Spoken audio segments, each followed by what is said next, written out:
விக்ரமாதித்தன் வேதாளம் கதை எத்தனை பேர்த்துக்கு தெரியும்? எத்தனை பேர்த்துக்கு பிடிக்கும்?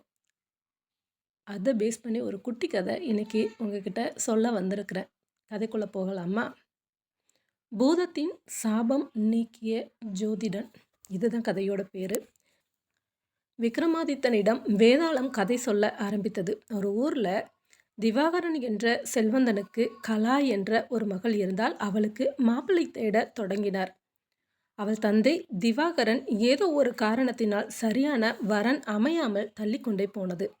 இதனால் தன் சகோதரனான கோபியின் உதவியை நாடினான். கலாவின் தாயார் கோபி ஒரு புகழ்பெற்ற ஜோதிடனான கௌசிகனிடம் கலாவின் திருமண யோகத்தை குறித்து கேட்டான். கலாவின் ஜாதகத்தை நன்கு ஆராய்ந்த கௌசிகன் கலாவின் ஜாதகம் சாட்சாத் அந்த சீதா தேவியின் ஜாதகத்தை ஒத்திருப்பதாகவும், அந்த சீதாவைப் போலவே அவள் சிறிது காலம் துன்பம் அனுபவிப்பாள், ஆனால் இறுதியில் எல்லாம் நன்மையாக முடியும் என்று கூறினார். மேலும் ஜெய்ப்பூர் என்ற ஊரில் உள்ள ராமர் சீதை கோயிலுக்கு சென்று தரிசித்து அங்கு தரப்படும் பிரசாதத்தை கலா தன் கையால் ஒரு உத்தமனுக்கு தந்தால் அவள் திருமணம் நடைபெறும் என்றும் கூறினார். கௌசிகன் கூறியது போல ஜெய்ப்பூரில் உள்ள வீரபத்ரன் என்ற உத்தமனுக்கு பிரசாதம் வழங்கி பரிகாரம் நிறைவேற்றப்பட்டது. தங்கள் மகள் வீரபத்ரனுக்கு கலாவை திருமணம் செய்ய பெண் கேட்டனர். வீரபத்ரனின் பெற்றோர் இருவரின் ஜாதகத்தையும் ஆராய்ந்து ஜோதிடர் கௌசிகன் இருவருக்குமே திருமணம் செய்யலாம் என்று கூறினார்.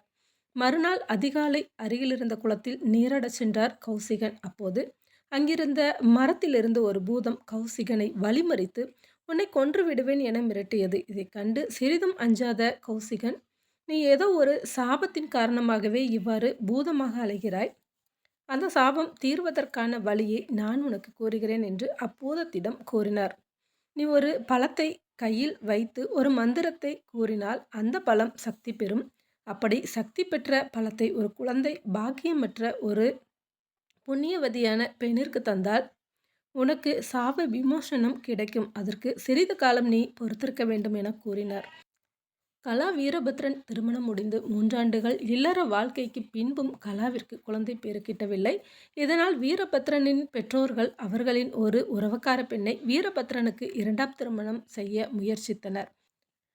அப்போது அங்கே வந்த கௌசிகன் அப்பூதத்திடம் ஒரு புண்ணியவதிக்கு கொடுக்க இப்போது மந்திர சக்தி ஏற்றப்பட்ட பழத்தை தருமாறு கேட்டான்.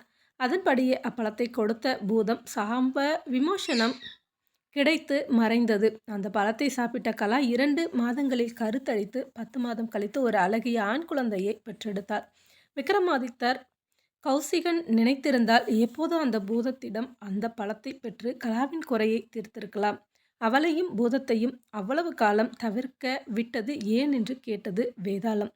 கௌசிகன் ஒருவரின் விதியை கணிக்கும் ஜோதிடனே தவிர அவர்களின் விதியை தீர்மானிக்கும் கடவுள் அல்ல. கலாவின் ஜாதகப்படி அவளுக்கு 3 ஆண்டுகள் கழித்து குழந்தை பிறக்கும் என்பது விதி. அதனால் 3 ஆண்டுகள் வரை காத்திருந்தான். அதுபோலவே அப்பூதத்திற்கும் 3 ஆண்டுகள் கழித்தே சாப விமோசனம் கிடைக்கும் என்று கௌசிகன் கணித்திருந்தான். எனவே இருவரையும் தவிக்க விடுவதற்காக எடுக்கப்பட்ட முடிவல்ல, மாறாக இருவருக்குமே நன்மை ஏற்பட நன்கு ஆலோசித்து கௌசிகன் எடுத்த முடிவு என்று பதிலளித்தான் விக்ரமாதித்தன்.